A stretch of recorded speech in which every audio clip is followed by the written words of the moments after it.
5. Ukraine descends into its darkest night yet.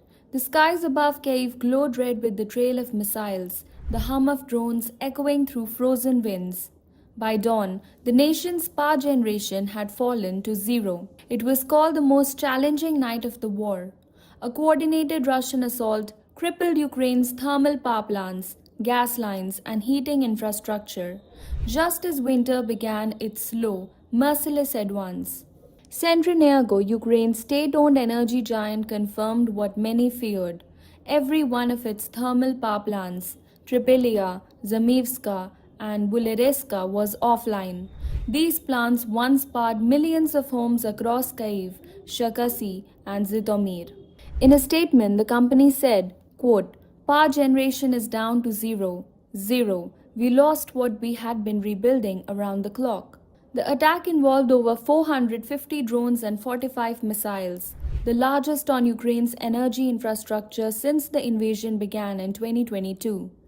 Even with more than 400 threats intercepted, the sheer volume overwhelmed the defenses. Entire substations were destroyed, gas pipelines ruptured, and millions plunged into freezing darkness. This was not just a strike on infrastructure, it was a strike on the survival.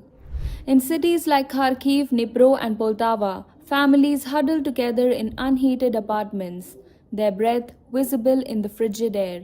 For many, even running water had stopped. 7 civilians were killed that night, including 3 in Dnipro, when a drone hit a residential block. Officials fear this could trigger what they call a weaponized winter, a deliberate campaign to break morale by freezing the civilian population into submission. The energy crisis comes at a time when Western aid is waning. After nearly 4 years of conflict, US and European support is slowing, bogged down by domestic politics and economic fatigue. Internally, President Volodymyr Zelensky faces rising pressure. Reports suggest fissures within his leadership circle, disputes over military strategy, and the growing question of how long Ukraine can endure this attritional war without a decisive breakthrough. Prime Minister Yulia Sviridenko has vowed rapid restoration. Crews are working non-stop to repair the damages. But as one engineer told the local media, "We rebuild by day and by night it's destroyed again." This ninth massive strike since October targeted not only thermal plants but also the Naftogaz Group's gas infrastructure, the backbone of Ukraine's heating system. Without it, the risk of mass displacement looms large. Aid agencies warn of a potential humanitarian catastrophe if temperatures drop below freezing. Russia's objective appears clear: break Ukraine's resilience ahead of winter.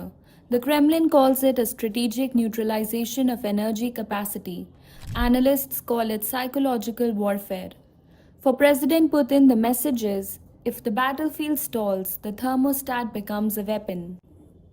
But this winter assault also changes the geopolitical calculus. Leaders like Hungary's Viktor Orban and US President Donald Trump have repeatedly stated that Ukraine cannot achieve a military victory against Russia, not without risking complete collapse. And now, as cities go dark, that argument finds new momentum. Even within Europe, quiet voices are beginning to whisper what once was taboo. Is it time to talk peace? Zelensky, for his part, vows to keep fighting. He thanked Western partners for air defense support, saying Ukraine's troops neutralized over 400 drones that night. But he also admitted the need for more Patriot systems and missiles. He said, "Only a few systems in the world can intercept such missiles effectively. We need more to protect our entire territory." Yet, behind the scenes, Ukraine's options are narrowing. The economy is shrinking. Millions have fled. Energy shortages threaten hospitals, transport, and even the military's logistics. In humanitarian terms, the stakes couldn't be higher. The UN warns that millions could face severe frostbite, food shortages, and displacement if heating systems fail entirely.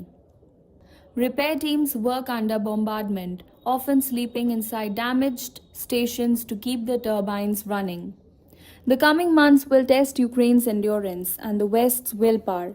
Every missile fired at a power plant is also a test of Western unity.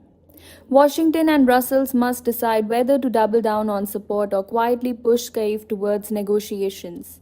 And for Zelensky, the dilemma is existential: pursue a distant victory or accept a painful peace that could preserve what remains of the nation. Geopolitical realists argue that peace talks, however bitter, may be Ukraine's only viable path to survival. With Russia now controlling large swaths of the east and the energy grid in ruins, continuing the war indefinitely may only deepen the suffering. As one analyst put it, this is no longer about winning, it is about enduring. This winter could redefine the war, not through battles of tanks and drones, but through silence. The silence of a city without power, the quiet of homes growing colder by the hour. For Ukraine, survival now depends on more than courage. It depends on decisions, difficult, perhaps unpopular, but necessary. As temperatures fall, so does time. History will remember this winter, not just for its darkness, but for the choices made within it. Whether Ukraine emerges from it fractured or fortified will depend on one thing: the wisdom to know when to fight and when to talk. Because sometimes peace is the bravest act of all. Thanks for watching.